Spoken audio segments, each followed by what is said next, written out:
ناشکی و دانه تو به زمان، ناشکی و دانه تو به زمان. اسند کردن برن، اسند کردن برن، کرد جنده برن، جنده برن تاجبی آلا کردن،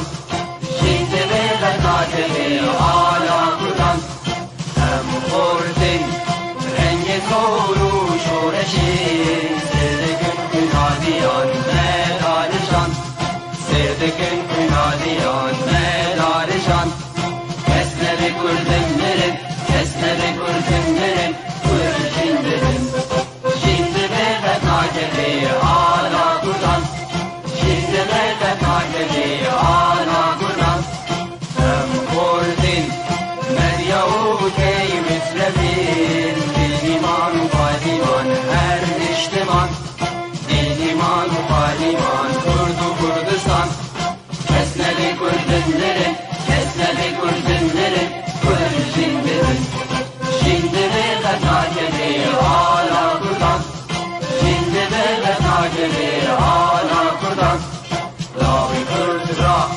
کوی سرفی و شیران، بابا خوی نشیدکن تاجی جیهان، بابا خوی نشیدکن تاجی جیهان.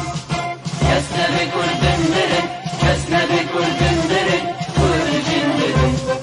جنده برن تاجبی آلا کردن، جنده برن تاجبی آلا کردن. کردنون که حاضر و آمادنه، جان فدانه جان فدا هر جان فدا، جان فدانه جان فدا هر جان فدا.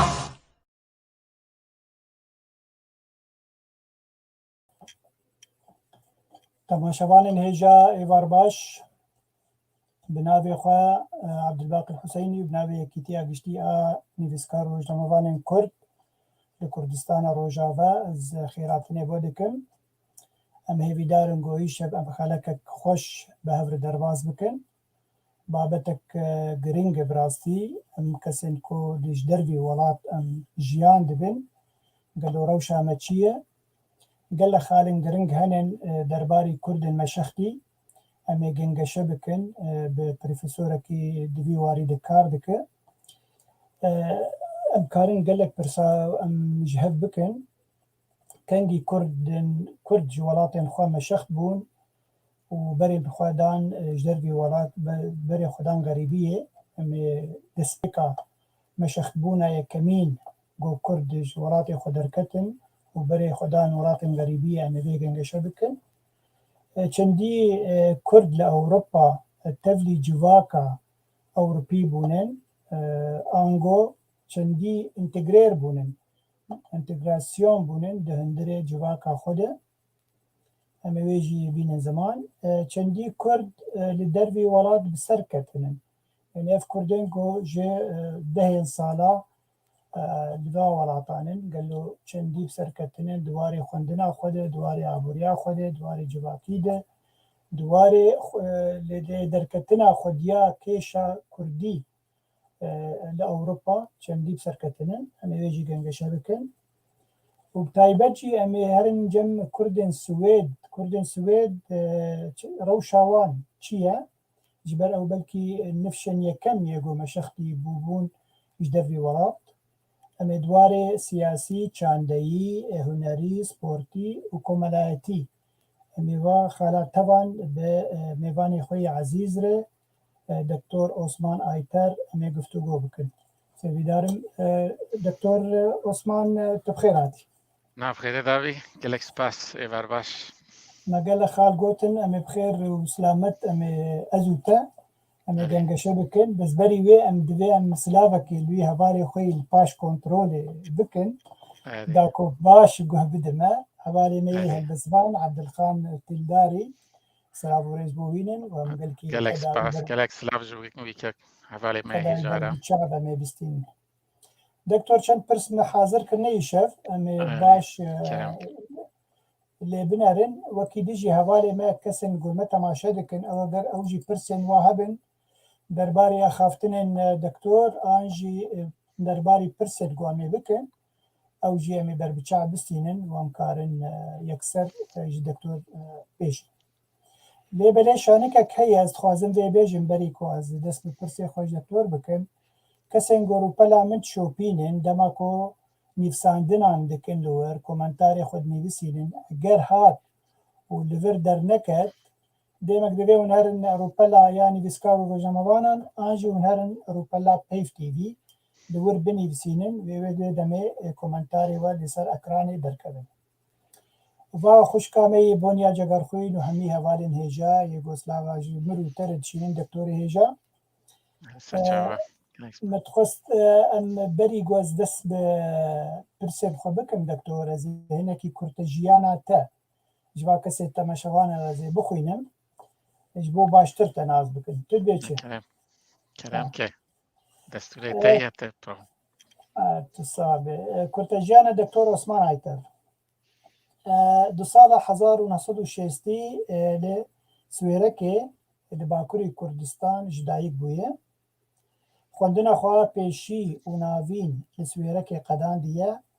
paş re dîsa li bajarê Adıyaman Besniyê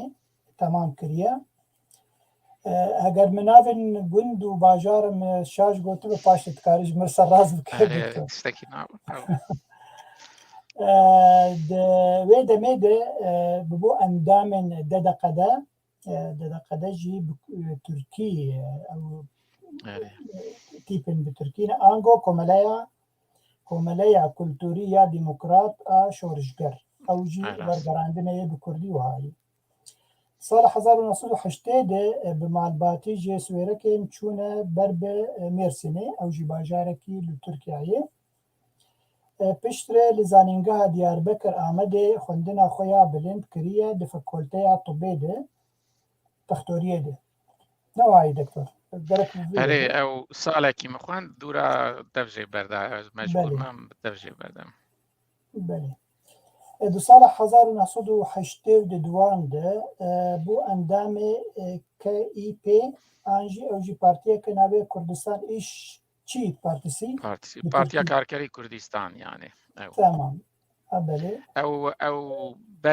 berê PKK çî bû eynî nav eyniye yani berê lê nava giştî de dedeqade wek demokratên şoreşger tê nasîn yani belê bes ev partî navê Kurdistan İşçi Partîsî bi Tirkî bû yani navê erê û Kurdî jî Partiya Karkerî Kurdistan bû belê te got sala 82 de hat li darxistin na ew heftê û pênca da çêbû bû ew wek dewama Doktor Şivan Wan e yani ew hevalên Doktor Şivan Wan ew partî çêkiriye bi navekî din şoreşa netewî dûra kirin Partî Karkerî Kurdistan lê salên heya heştê heya darbeyê li wek tevger bi gelek bi navê dedeqade de hat nasîn demokratên şoreşger di warê vekirî di walê sivîl de ew partîkî dizî bû yani di wî ewê de ye belê paşir piştî got te xwendina xwe te li Diyarbekir Fekolta Tibê te xwend te salekê paş dev jê birda dest ji xwendinê birda û berê xwe da dervî welat ji ber ku binçav bibû ji alî polîsan di wê demê de qînîwekarên siyasî baş dikirin polîsa xwestin wî bigirin lê belê Aytar berê xwe da ji dervî welat û çû welatê Swêdê derbasê binqetê de min Kurdistana Rojava bûm li wir sal û nîv li wir man yani tu yan derbasî Qamişlo jî bûye Qamişlo û Şamê Qamişlo û Şam em diçûn dihatê sal û nîv li wan derana mam yani ji meha Gulanê heştê û didiya de heta îlona heştê û siya ez li Kurdistana Rojava û li beşê Sûriyeyê mam dûra hatim Swêdê di heftê meha Oktoberê heştê û siya de hatim Swêdê tê bîran bawerin em li we miqate bûn kek Aytar ne Rojava gelekî li Kurdên başûr jî û li Kurdên bakur jî xwedî li wa derketin rast erê li Swêdê kek Aytar هن پارتی و ڕێخستنên کوردی جی کار کریە ساڵە 1986 جی دیسا ji ber karên siyasî û demokratîk vegeriyaya welat. Di navbera salan 1993 de du caran hatiye girtin. Carekê li Stenbolê û carekê li Diyarbekirê û gelek işkence jî dîtiye ji destê cendirmeyê Türkan. Bi navê grupa an jî kovara Medya Güneşî sala 1993 de Ako Partî Demokratî da meziran newayê dep yanî we partiyek wê çaxê dep da mezirand û kovara we Medya Güneşî نا او مدیا گونشی حیشتی و حیشتادا ما او هوالین کو د ترادیسیونا دا دقاده و او انا ما دست بکر لی دب تشتکی دم بون ام بسار ناوی مدیا گونشی یک جه هیمدارن دپی بون یعنی گلک ریخستنی کردی دن هبون ام جسر ناوی وی ترادیسیونا ما وقتا یک بون جی ما چکر بو ریخستنا یک بون ام بشتار آواکرنا دپی بون دپ فره بو یعنی گلک اما گلک ریخستنی کردا تیدا بون یعنی لی مدیا گونشی حیشتی و حیشتاد کوارا یکمینه پشت داربه جونتا فاشیست لترکیه کل استانبوله سر ناوی کردی درکتیه مدیا گونشیه یعنی به دست بکر به حوالا یعنی تشتی تبیره مدیا گونشی بدو زمانه درکت به ترکی و کردی راست به ترکی کردی گلک سالا بردوام نکرد و سالا که بود شاید نوتو دو نوتو سیا نه دوام کرد دوراج دوام کرد دورا مسئله یکیتی چه بود کوار دن دست بکر نودو ديادا ما كر وك دو حفتاي وك روزنامه حيا نودو ديا وك وار بو دورا بو وك روزنامه دورا مسألة يكتي سياسي بون او جي بجي خدا هناك كوارين دن يعني كارين دن بله پشتره جبر نفساندنین خوا و هلوستن خوی سیاسی 6 سالان هات جزاکرین جالی رژیما ترکی ده او مجبور بو جارکه ده که کایتار بری خو بده سویده و وگریا سال 1994 ده سال 1986 دست به خوندنا سوسیولوژی زانینگاه استکهلم بخوندی آنجا استکهلم زانینگاه استکهلم بله نودو ششاده مدست بکر خوندنا اوه سوسیولوژی يعني او ليسا تيا تركيا تبو قبول كرن وسروي هاويت سوسيولوجي خون انت ليسا السويدي جيت اخوان نازهاتم برام لتركيا ما مثلا فلسفه جي دست بكر او جزا تصديق بو مدفجو وقت هاتم سويدي نودو چارا پشتوي نودو ششاده مدست بسوسيولوجي كر وحتى 1070 بواري سوسيولوجي دا انويرسا ستوكولم من الدكتوراه اخو تمام كر يعني دكتوراه تمام بله سوسیولوژی و گوتگود دواره دکترات دواره سوسیولوژی ده تمام کرد 2007 و او نامه سوسیولوژی یا دکتر گراد سر چی بو سر انتگراسیون او سر انتگراسیون بو سر پلورالیزم بو یعنی او دبین mångfaldens organisering beregistrerna per alibune yani او پرسین انتگراسیون پرسه اتنیسیته بو بریا ریخستنین سویل و پارتین سیاسی گلک فدراسیون غریبا جی تیدا هبون کردا جی تیدا هبون سروی بون پرسا انتگراسیون تکلیه انتراتنیکی و جیانا ریخستنی غریبا یعنی کرجی تیدا یعنی کرجی تیدا بجد ذاتا نیف پرس بکرنا او دکتور او نامه یا گوتنی بسان دکتوریا خوده تشتكي كردي تذهبوا عنا وقت آني زمان. دكتور عثمان دو سال 2013 دواره کاروبارن سوسیولوژی بو دوجنت آلیکاریا پروفیسورا دو زانگاه ده. بو به ناسین گوتنا دوجنت. ساڵە 2017 ji bo karên û xebatên xwe dîwarê pêdagogîkiyê xelata pêdagogîkiyê ji zanîngeha Malara Dalên Dalên ew nêzîkî Stockholmê doktora. نزیک ساعتێکی ئەز هین لەور کار دکم وەک تۆ چەند هین لەور کار دکم یانێ لە ئەسکیستونە و ڤەستەرۆسەیە ئەو ئونیڤەرسە مەلەرداڵێنێ لەور نادژی zaten te di zanîngehên Stockholmê de ew sala jî te kar kiriye wek du yani ew fak ya gote da ew pertûka gote da dwarê sosyolojiyê de bû. Erê belê.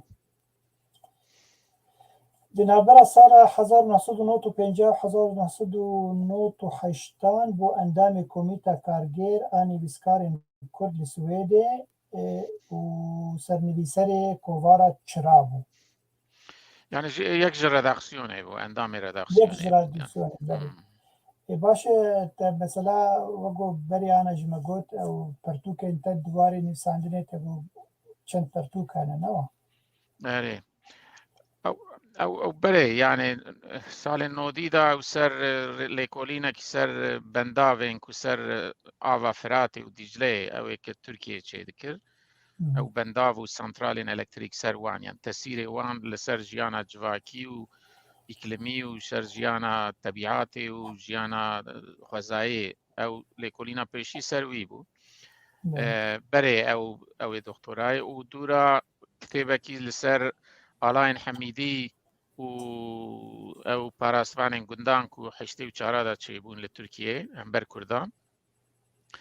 û nod û çara jî li Kurdistan bi 50-50 ser ew salên pêşîn ê Kurdistana Başûr ew sîstema siyasî ku di nav di partiya da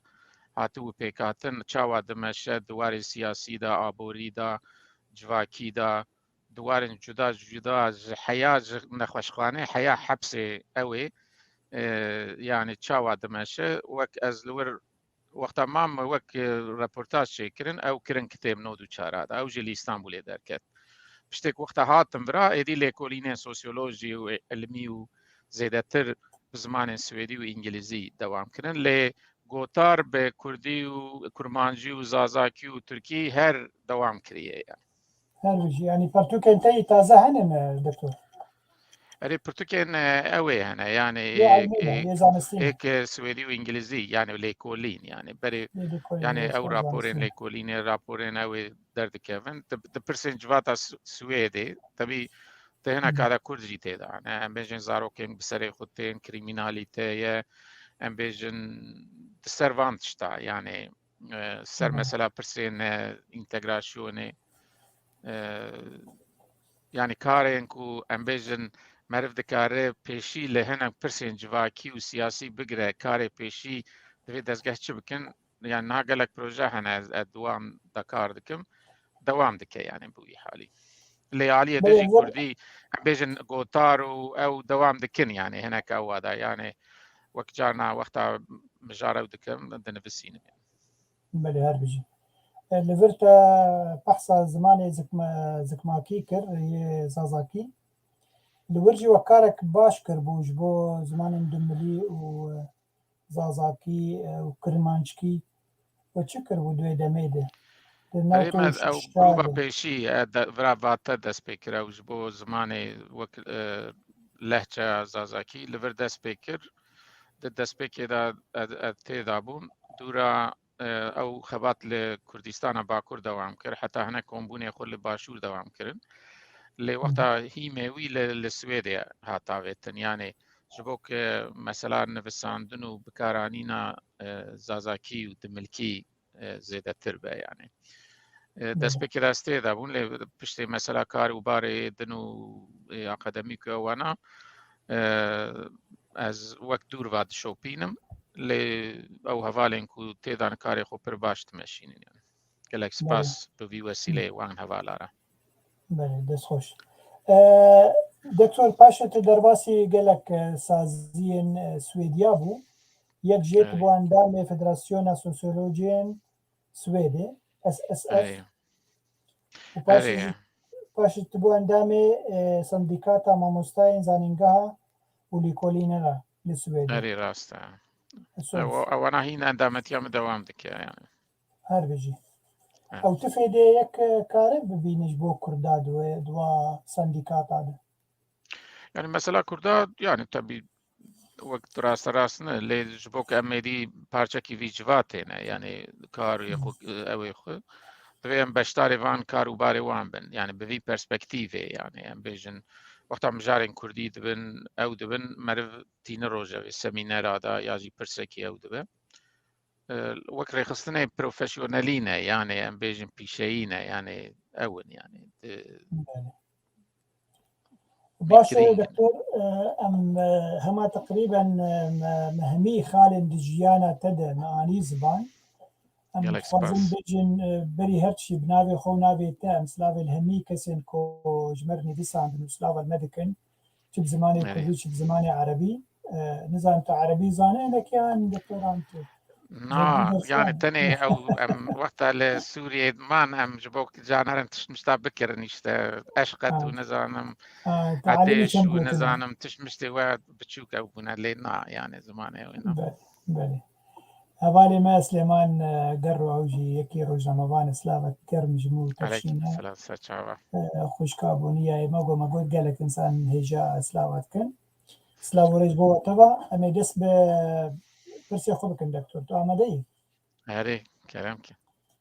طبعا برسامية كم دكتور دبيجي بري كوم هر ناوروكا ويلي كولينا قوتل دار خستيه امي برسا نفشن يكم يكو بري خدان ولاتي غريبيش كردان وهاتن جدروي ولات خديبون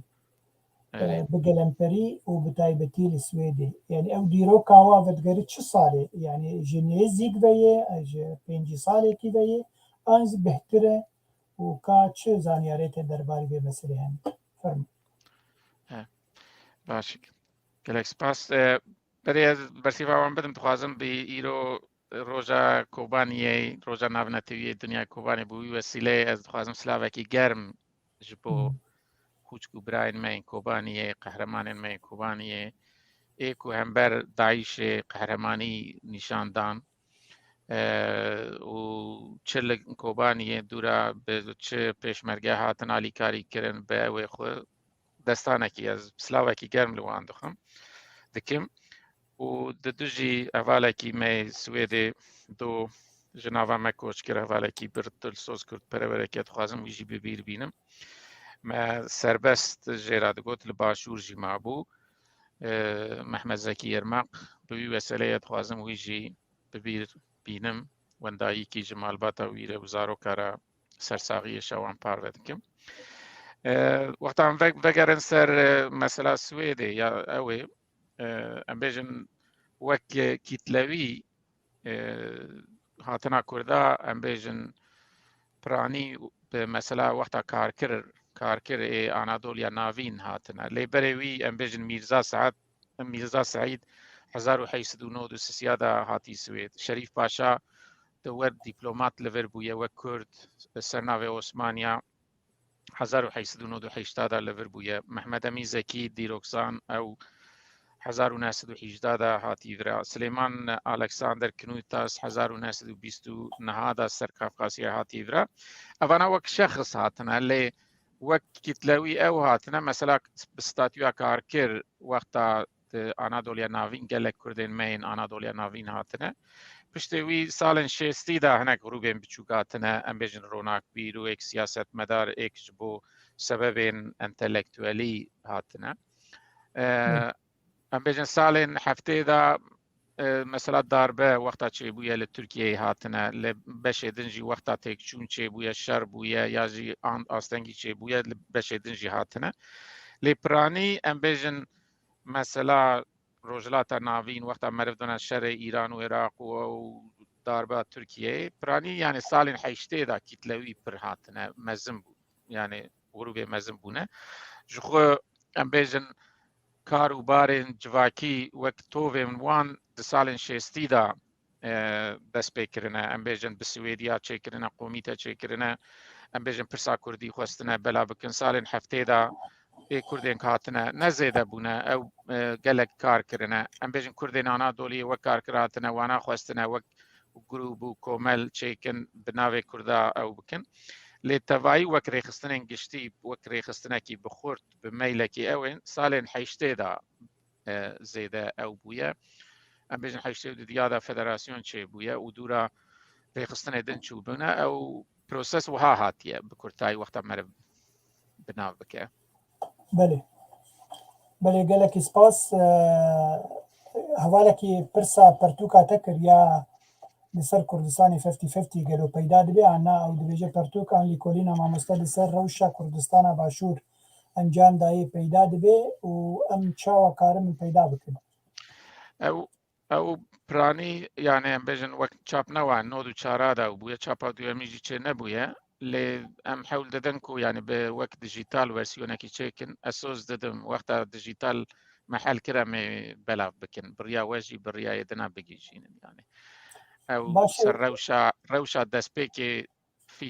ياكو دناوا ودا براستي مرجانا فادقر دبينه يعني كرد جو كدري هاتنا يعني كرد چاوا جاستنگيا وقت از بقى حيشت محلور مام يعني لباجار مرف دچو دگره و سیستم چاوا و که کرد هاتنه سردست بونه تکلی وان و او پیشمرگه هاتنه ب30 سال چیا بونه هاتنه باجار او چاو يعني هناك براستی آگاهداری و هناك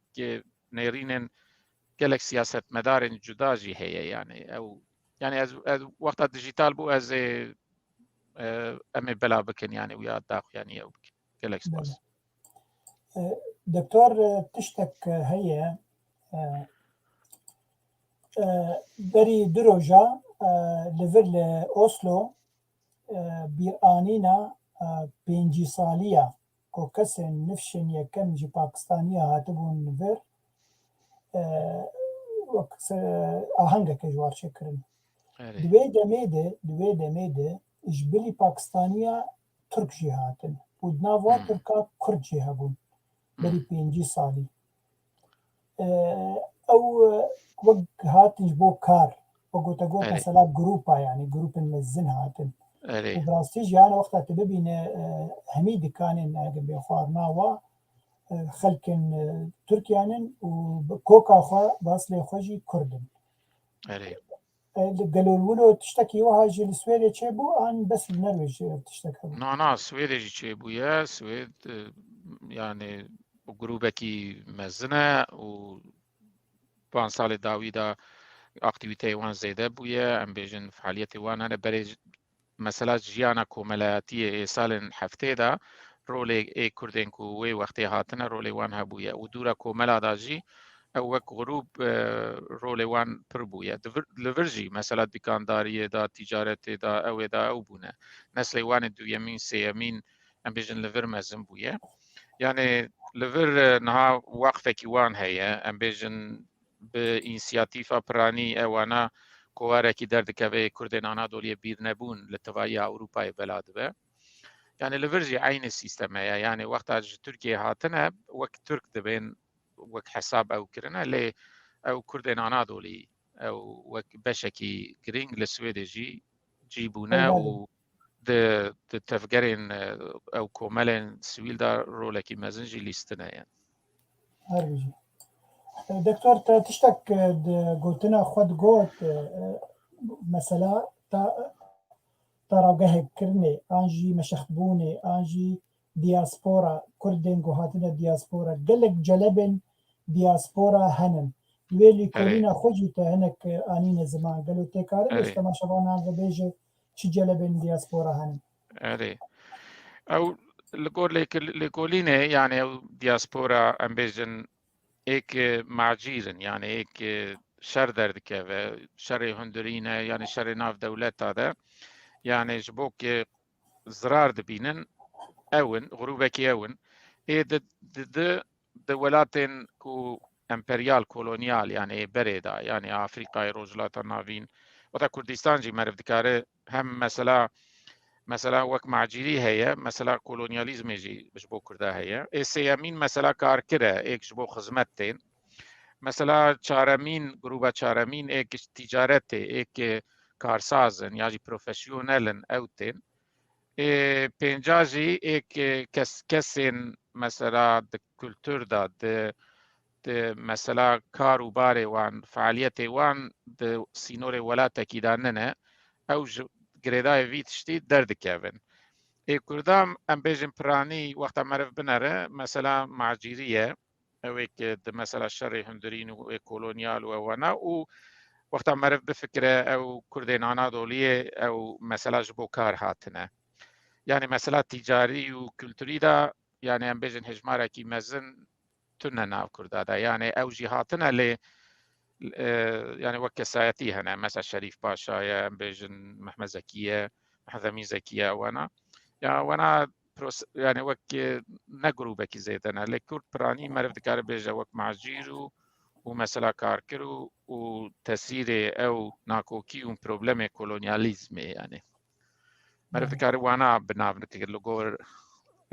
کاتەگۆریەن زانستیە و ئەوانە نەحەوجین بێدەولەت بنجی یعنی ئەم بێژن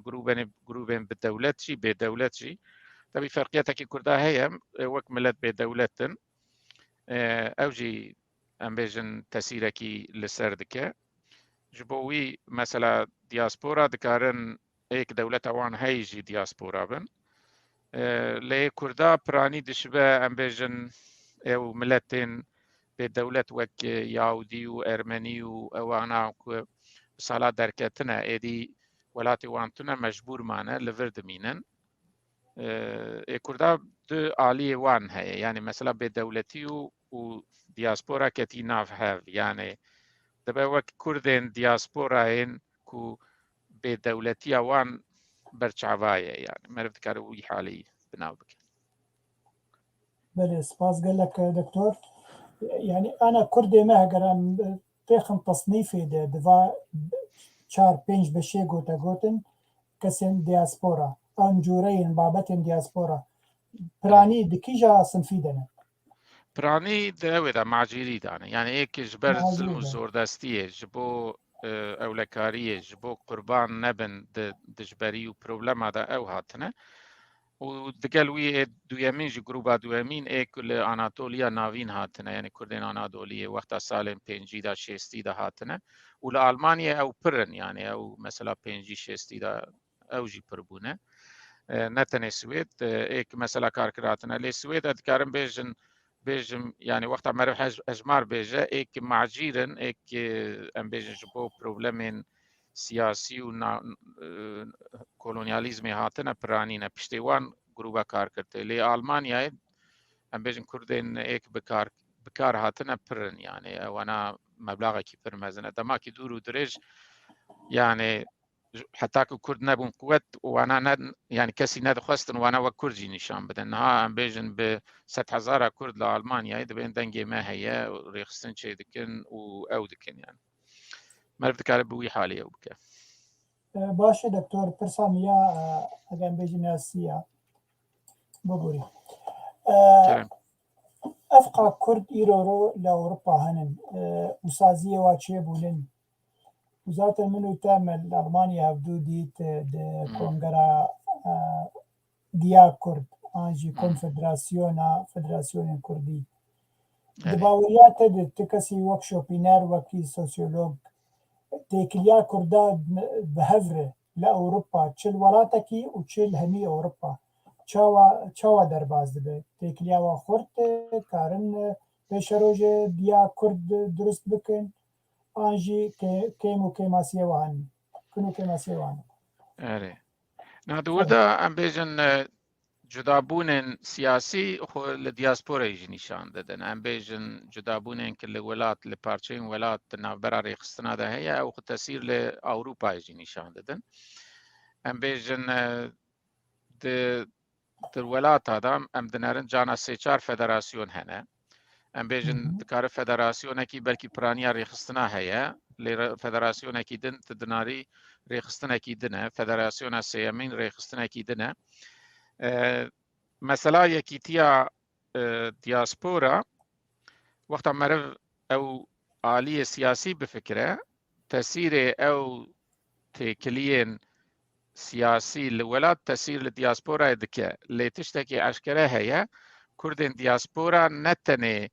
جريداين ريخستنين سياسينا يعني الدربي ريخستنين سياسي جي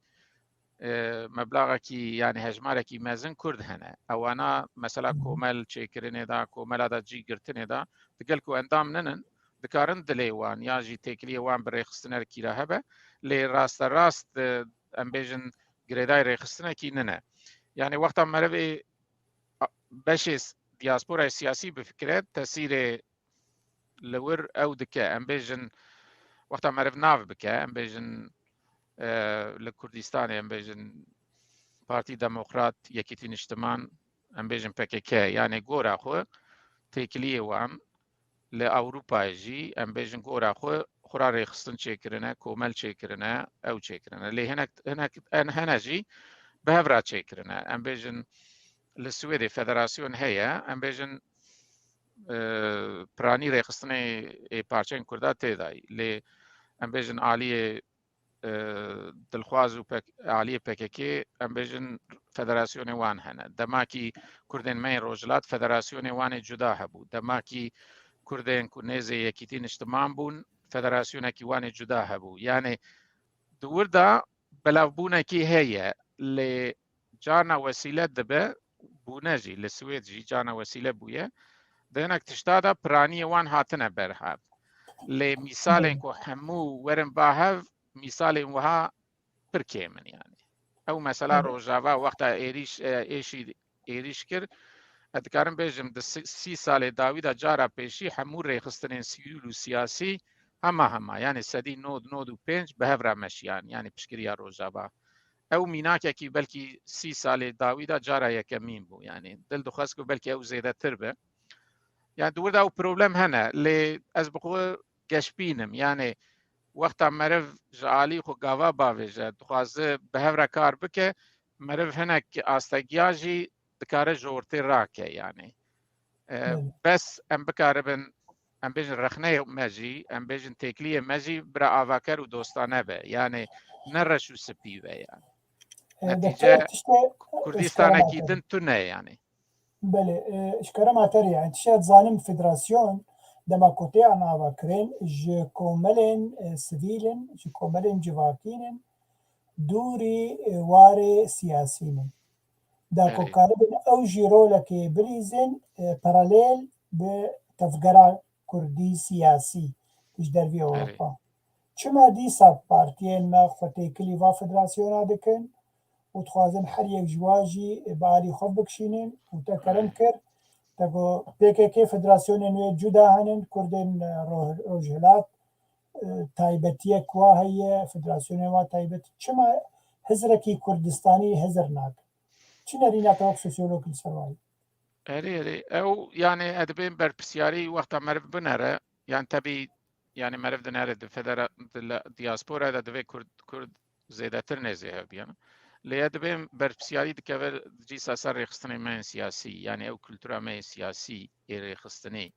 يعني وقتا ام بيجنكو يعني پر نورمالكو ريخستني سياسي لدياسبورا جي كار بكن دكو ملادا كار بكن بخازن افالي وان اندامي وان اوي وان زيدبن او بمناقشه يعني او حقيوانه لي مهم وقتا مرف بيجكو لرجلاتا نافين ولات داغر كر هنا ام نكانن ورن باهف لي چما ام نكانن لدرفه ورن باهف يعني دور دا ادبين بربسياري براني سر ريخستن سياسية يعني از وقت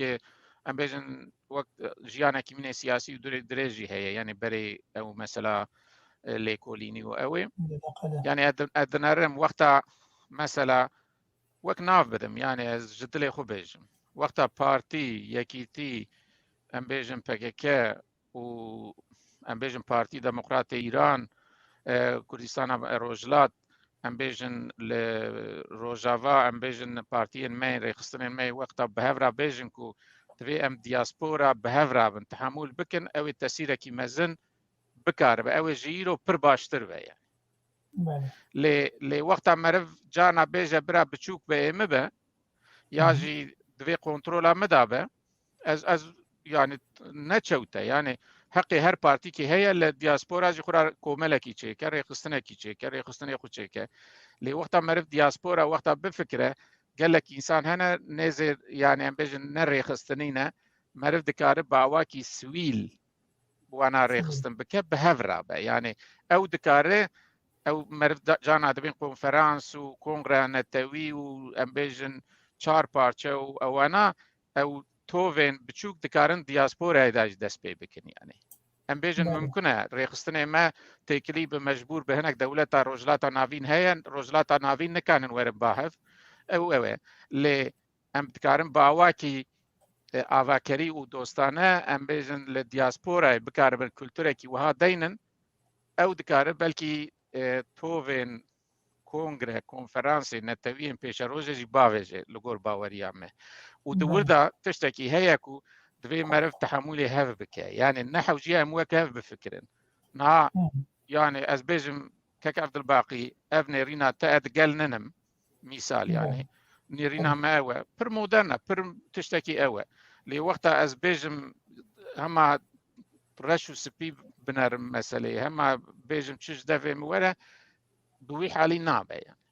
يعني دور دا از ادبين بر بسياريكي مزن بكبسر ريخستنا لناي وي معنى او دياسبورا ماي كردي ايك كومل هنا فدراسيون هنا دفي بندا سياسة بخو او جي خود دست بي بكن جبو مرف تشاوا دكاره وي يكيتي خورت بك كسايتين كو تسيري وان هيا دفي او بخو او بكفن حول داناكو اف بروسس زوتر يعني بله دكتور ذاتا جبو تماشافان جي زانبن ایران رو لأوروبا پارتیان کردی نکارن خو قید بکن وک پارتی دهندری ولاتا أوروبی ده او کوملان سیویل چه دکن دبن وی ناوی وی کوملا سیویل وی کاری خوی سیاستی و حزبیتی بردوام دکن و دما قد كذا فدراسيون دجي عيني او منتاليتيت الجموايه منتاليتيتا بارتيتي درباز دبن دا كويك فدراسيون بآلي خود بكشين او جي مخابنيه يعني تجاري رولين نادن او كوملين براستي سبيلن وتخوزن كاركي باش بكن چدواري چانديه چدواري جواكي ده چدواري هلوستانه تويده او در فتي نابين جبر اف بارتين اگم بگرگرا انجي مزن او حرتم دستي خداتين سروا فدراسيون جي مخابنيه وتشتكي مرف دكاره او بك يعني بارتيتي مرف دكاره بك لي بارتيتي كي وكي باشور دبين بارتيتي كي تنگ يعني تسك يعني ام بيجن نا او بي يعني ام بيجن وقت عم بتجربه هنا مثلا السويدي فدراسيونك حيشتي وديادا تشي بوبو ام بيجن بالصاله بكاره بيجي جسروك وزير ام بيجن وزيره او ورن جفيني وان بوانا جفين تشيكي هاتيها وي مسألة ام بيجن لفرنسا ام بيجن انستيا كردي تيكلي وان لا ألمانيا ام بيجن هناك فدراسيون مان هنا النرويج وفنلندا ودنمارك وألمانيا وهولندا او انا يعني معرفت ناركو بر او مثلا وقت روجافا ايريش او بو ام بيجن برو يا روجافای کردستان ورا به پارلمانت و جوین چه دکر به وزیرا رو دنشت وزیر دروی رو دنشت یعنی تکلیه کردا امکانی وان پرن اساس لی مهم يعني مرب دكارت بهف درا کوردیناسیون کی چه که اره مرب نکانه که ریخستنه کی چه که مرب ساله سه جارا بهف را رونه دیالوگ کی او بکه و هنک تشتا پارالل بکه يعني او بخو بسری خود دکاره ناب چند ساله دا قاوه مزن باویجه يعني يعني وقتا تنكاني داگر كريك تنكاني ايشي دي تنكاني داعش تنكاني ولاتكي داگر كر ايريشي وان بهفرا بروتستو بكي بهفرا بكي او كي ماسيكي مزنه جبو بروتستكي عين نافروك ضحف هذا سيحف هذا اگر لباجاركي دمتين سيمتين بعين ارمانجي شي دبي ام حمو بفكرن قالوا شما ام كان بهفرا تشيكن يعني خلاص مخابن جي مخابنيه كرج خو ببرسه يعني بگومان حد يعني دو گوتجی کرم کرا و بویرن داوی لکردستان روجاوا چه بون لول اوسلو خو پیشاندان چه بون PKK خواست خو پیشاندان خو بتنا خو بک و پارتیان دیتر همیجی گونا ام حز کن همی کرد به هبربن لبل او دبنا تایبت من دیک ما هی دبیم سوتی عبدالله وجلان راجنی و هگر صورتنا بذاتنا بوردم ناکبن ابي دیجی قبول ناکن دبنا ام بتنا خو درکبن مثلا ما هلوستک نتویه دكتور بري زهرم برسن بردوام بكم دو برس هبون يك جي البارم بيف تي في برسكر بو درباري ڕەڤەندا تورکا و باندۆرا وێ دبێرێزدار ئایتار باندۆرەکە پڕ بەهێز یا شەپێلە تورک لە دەروی وڵات هەیە وێ چ کاریە هون بکن و چ کاریە هون بکن بەرامبەری وان یعنی هون چ کارن بەرامبەری ڤا شەپێلە تورکان ئان ڕەڤەندا تورک لەژ دەروی وڵات و کارن چ بەرامبەری وا بکن طبيعي او مثلا يكي تيا كردا بهافرا ديالوغا كردا يك او مثلا لي آلية دنجي ترى بيجم يعني مثلا سويدا ترى بيجم يعني دقالكو تيكلية كي خورت ناف حمو كردا دا تنبه يعني سيچار برا يعني سيچار خط هبنجي ام بيجن كارو بارين كل السويد كردا كرد دا ناف سويديا دا دزگين سياسي و جواكي و انتلكتوالي دا دكن او بخود راست جا انقري گوتنك و كرد جمع زيدتر كار دكن لسويدي دوي ام چاوا خورت بكن يعني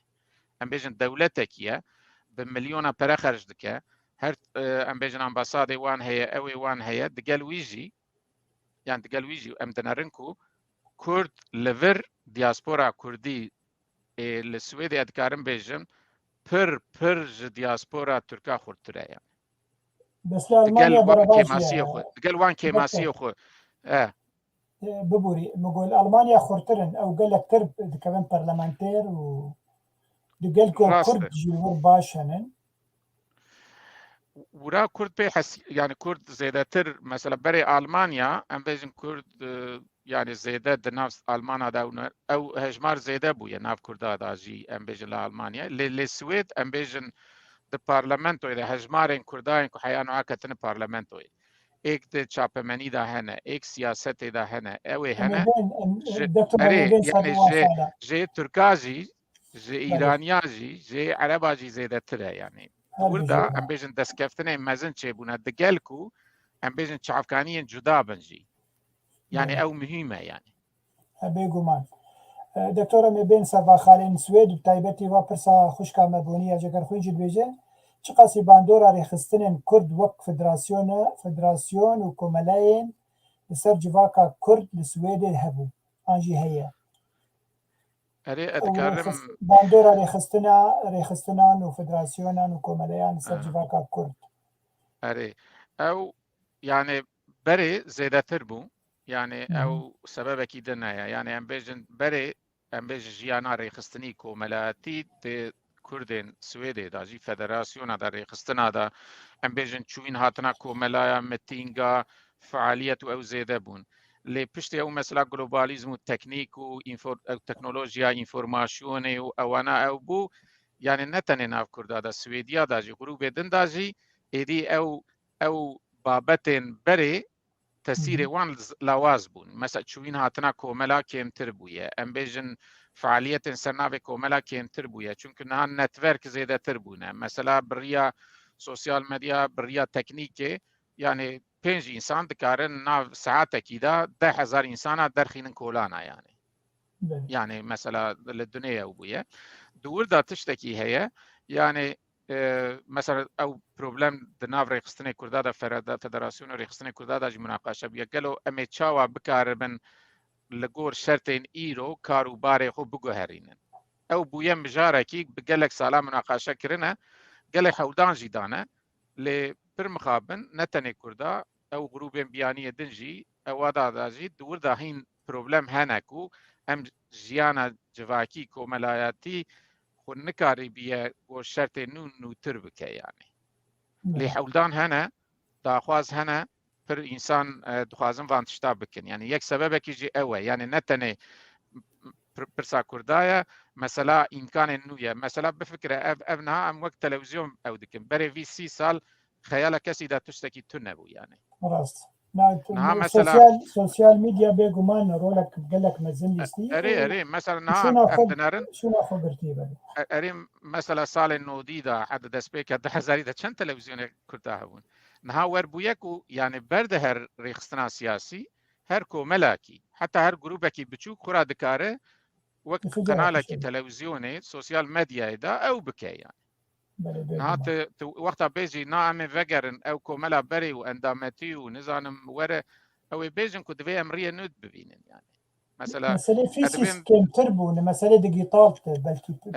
اري يعني دور دا مثلا نتورك زيادة بويا زانين زيادة بويا إمكان زيادة بويا تبي آلية دنجي يعني شقا بقاليتها شقا بسركتية أو مناقشة كي دنها يعني معرف دكار دست بي بك قالك تشت إمكان هنا لي باور دكن دروجافا ريخستنين هناك فدراسيون وهناك ريخستنين سويل دا أو مجار هيا قالوا همي تشاوا بكار من كوفان تشتاز زيدات شرط يلو دا موبيليزا بكن يعني مثلا بي دولتن أول شان ما چار پارچه كردستان تباي الدنيا بلاد به داگر كان نكان الريل بر بگرن هري زيدات كارن هناك جيادا بگرن انتينا خراب بكن نظام او بكن نكان ندي أفجبو وك ملتكي ما بي دولة إمكانكي وك زيرينه لي همي بتشاوا بزانتي بكار بينن بهفرا بكار بينن بديالوغي بكار بينن باشي بكار بينن او مهمه يعني راست ام جبو زانياري ام جبو تج دكتور جبو تماشوان ام بيجن برانيا كسن كل بيف تي في كانال مي ديجيتال نرن براني جي اسطنبولنا بيجمان كل بنجي هنا ديجي ام بيجن عرب بن انجي ترك بن دكتور نيفسكار كي مي كردي باكر هي فتح تيمار قصة غريب دك كاغلو نرينا ويري انا دبي جود نرينا من رخصتين سيفيل مدني تنن جبر كهمو كارو خبات كردان سياسينا كاتو شد بيجي درباري بيقولني يعني بوي امبيجن انجامي قالوي رخصتين نرينا ننم رخصتين سيفيل مدني دا رخصتين سياسي هنا تسيري وان مزنه ل مثلا سويل بون مدني بون ناوي معنيك او سياسي به يعني مثلا جريدان دويت نبه لإنسان انكو جريداي بارتيين سياسي ريخستن دكارن دور كار بكن يعني مثلا سويدي ام بيجن ريخستن سويل هنا نيزي سوسيال ديمقراطانا هركز زانه يعني هركز زانه ل دستلاتاريا وان هي ام بيجن سوسيال ديمقراط نكارن سروان فرز بكن ام بيجن بارتي دنجي وسايا اي مجد كارن بوي حالي به يعني ام بيجن مرف ريخستن سياسي وسويلا ندبر هف كسين سياسي ريخستن سياسي دنا ريخستن سويل داج دكارن كار بكن لدوي حسابي وان بلاني وان نبا وك وانا وك بشكي ريخستن خو بكار بينه تعلقه لوردايه نا وقت ريخستن كي بخازه لدياسبورا ريخستن كي جبوخ وبناوي حمود دياسبورا تشيكا او نابه برا باسكي ريخستنا خو تشيكا برا ام بيجن هفالي ويهرن تسير لسر بكن لانكو وك ريخستن ورا بيجا حمود دياسبورا ازي اورغانيزا بكن دور دا تشوتيكي مزن تشيد بكي بكا يعني فرق ناكا بس بي بس سيبا يعني راست دكتور ازبي جمان اسكارم برسباكك فتح بدن ريزو حرمت جيره يعني او بفي نفيجي كوملين سيفيل هنا يعني دبكو هر يك جي باكرونا كوي سياسي هبه دي بس وقت بيجي كوملاني فيسكارين كرد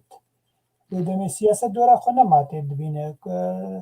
يا سبورتي يا شانوغريه يعني او شاخي دوري سياسته يا شاخي كوملك سيفيلا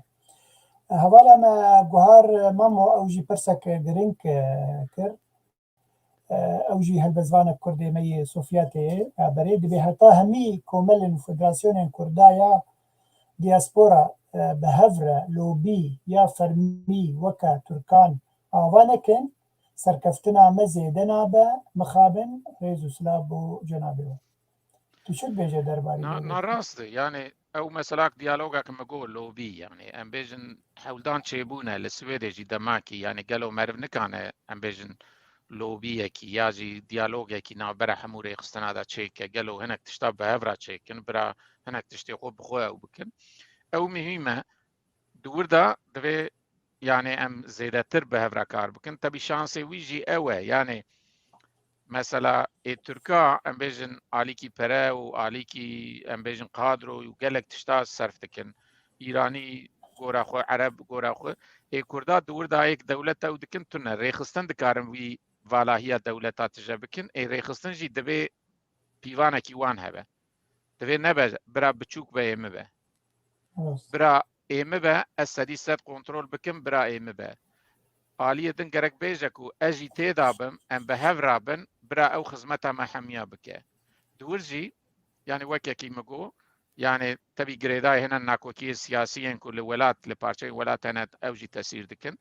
لباور دكم يعني او اتموسفيرا كل الدياسبورا هي ناف كردادا هي دكار زيادة تر ديالوغي خورتر بكا او لوبياك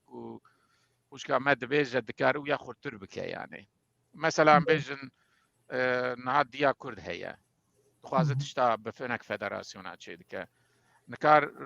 روندا کردی دخوازن خورات تشتا چه دکن نکانم به هفرا چه کن برا دجمناتیا هف نکن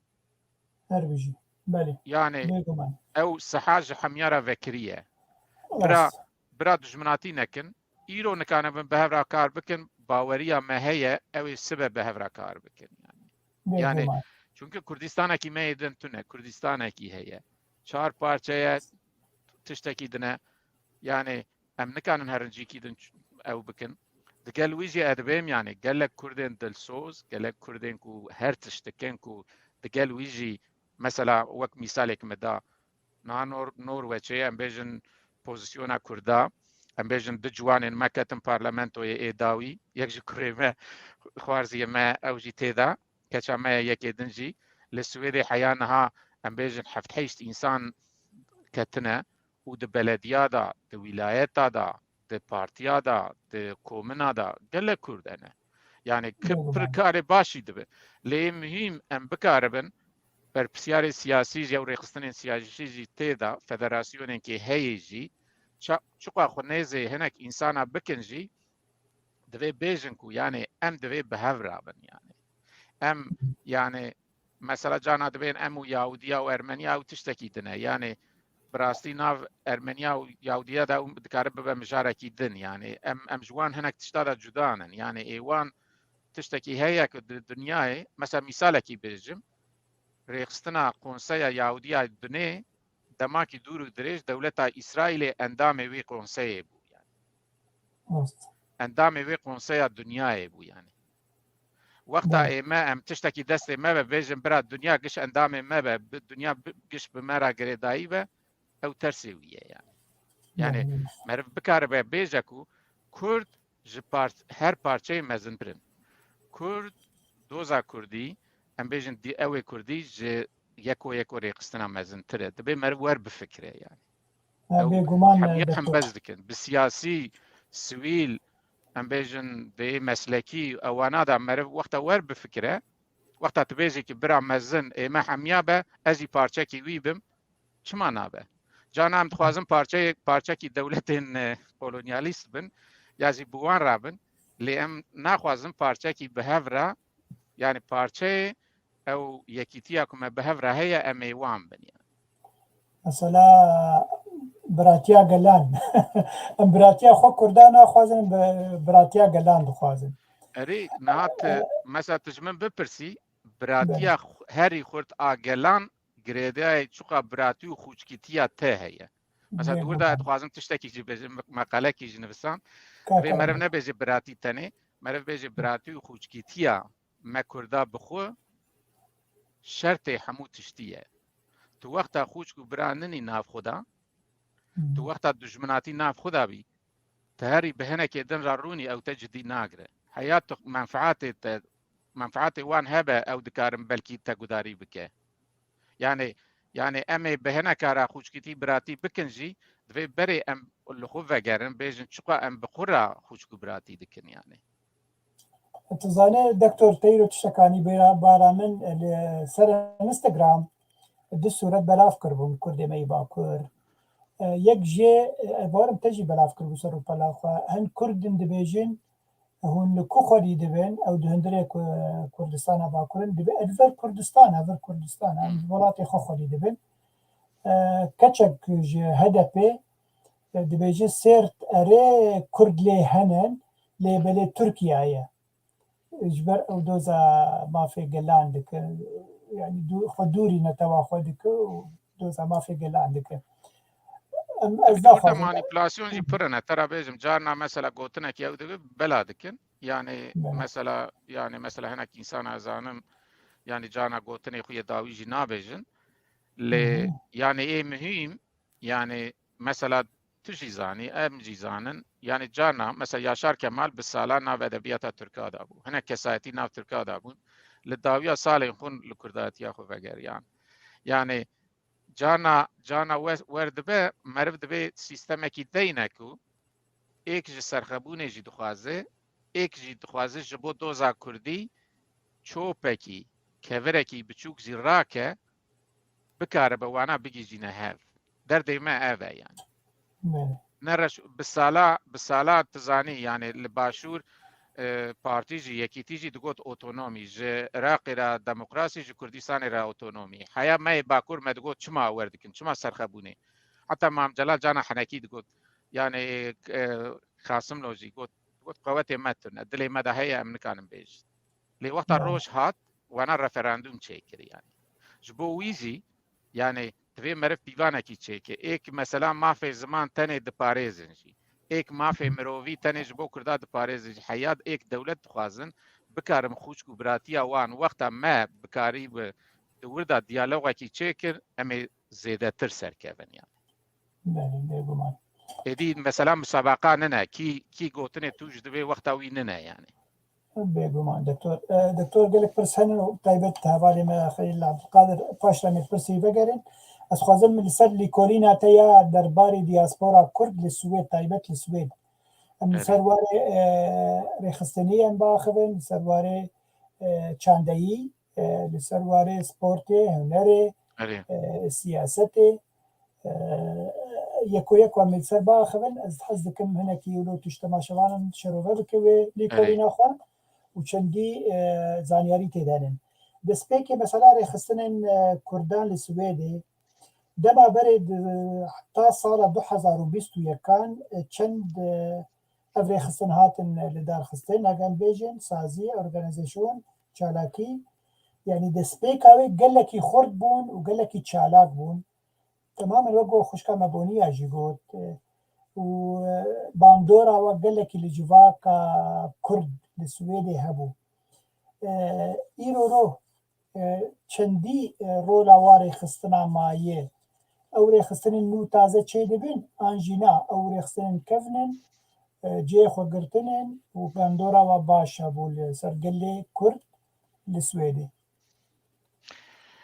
رخصتن این معنی یعنی ام بجن فدراسیون مایه ام بجن کنسای کردی مایه یکیتیا جنا مایه کوملان نوفسکارا مایه ام بجن او معنی یعنی او کوملا سال مزنا لیتشته کو گاوادنه جی مباس کر يعني او تكنيك او امكانك نو تشيبونه او جيانا كوملاتيا ريخستنا بري لاواز كرنا يعني بوي حالي نابا يعني دوي او ريان نو ببين يعني مثلا ديجيتال مثلا اري خنو بكن يعني بكاربن بلاتفورم نو او تشيكن يعني امبيجن ريان نو ببينن ازانمكو يعني دهنك ريخستنا دا دروجا واندا يعني مناقشات كن قالوا امي تشاوا ديناميزمكي نو دشرت يرو دا بكن يعني دور دا لنسل کی نو ته ام بجن کرد نسل نو ایک ام بجن تکنیک باش کارتینن ایک سوشال مدیا کاشتینن باش کارتینن نتورک او انا جو د پراتیک دا ام بجن خورا غروب چه دکن ام بجن گلک واسطای غروبا هنا گلک او هنا يعني او نسل كنا پشت ما او هناك تشتاب بگوهرینه يعني او وك ممکنه يعني وك بري ناوكي ام بيجن تراديشيوني نمينه لي اوي بشكل وي بوغارينا دكاره ببا نتوركي دكاره ببا جروبكي دكاره ببا ام بيجن جروبكي كي جبو مناقشه يا جروبكي كي جبو تشتكي تايبتي يعني توردا ام بيجن اوي رينو ببينه يعني او لوازبون دوي كرد نتني بيجن متني او تواي وك مگو سويدي جي دوردا بروبلمي وان هيا غروب دنجي هيا كرد نتنينا اما تشاوا بكاربن امكان نو يه جلوباليزم و تكنيك بكار بينن او برسيفا هاري باشاكو شكل وانه بيشروجه و تشاوا يعني باشا دكتور تشكي ديه يعني بالكيش نما سلا رخصتني تاني يعني تي بيرامه مثلا چاندهی ابرساميا بشوي مثلا چاندهی سال 1990 حتى صار 2000 بابەتێک ji weşanxanên Kurdî hebûn, pirtûkên çapkirina pirtûkan bi ecêbe hebûn, nivîskar gelek çalak bûn. Îro ro tu weke vegere mesela 10 sal 15 sal li şûndê ew meseleyê jî gelekî qels bûye. Gelekî sar bûye. Gelo ev jî mesela teknolojiyayê na, bêguman wê ne ew be. An jî meselên dî hene. Tu çi dibêjî derbarî vê meselê? Orada ew rast e û pêşveçûn mesela kovara da kitêba da em bêjin ekolekî Swêdê çêbû yani em bêjin wexta meriv kowarên ku li Swêdê derketine hema ji salên heyştê bigire, destpêka heyştê bigire û heya ew ê li di Swêdê derketine em bêjin weşanxaneyê ku li Swêdê kitêb derxistine. Tevî di wir da ez dikarim tiştekî jî bêjim yani yek mesela teknolojî heye di jî sîstema alîkariya Swêdê jî hat guherandin yani sîstema piştgiriya kulturî yani ew sîstema ku pir aktifî alîkarî dikir salên nodî de hat guherandin yani ez wiya di mesela jiyana komelatiya me ew teza xwe doktorayê da jî ew kir ew guherandinên salên nodî yani berê zêdetir alîkarî hebû em bêjin ji bo ku teşwîq bike ji bo meriv bikaribe ew bike ew dûra kêmtir bû kirin wek proje ew meselekî ye êdin jî wexta di teknolojiyê de wexta nehat binerî Norweçê jî bawer dikim wisa ye mesela xwendina kitêba wek kitêb wek serkaxiz kêm bûye yani dijîtal jê de bûye yani wexta tu bixwazî kitêba derxînî divê tu dest bi ew ê bikî e-book yani kitêbên dijîtal meriv dest bike êdin jî ew mesela Googleê û ew mesela ew database û ewana derketine gelek malûmat her derê heye yani ji bo wî mesela Swêdî bi xwe jî münaqeşe dikin mesela xwendina wek kitêb bigire destê xwe pir kêmtir bûye mesela dijîtal daha rehattir bûye û dervey wê jî kitêbekî 300 rûpela em bêjin wek berê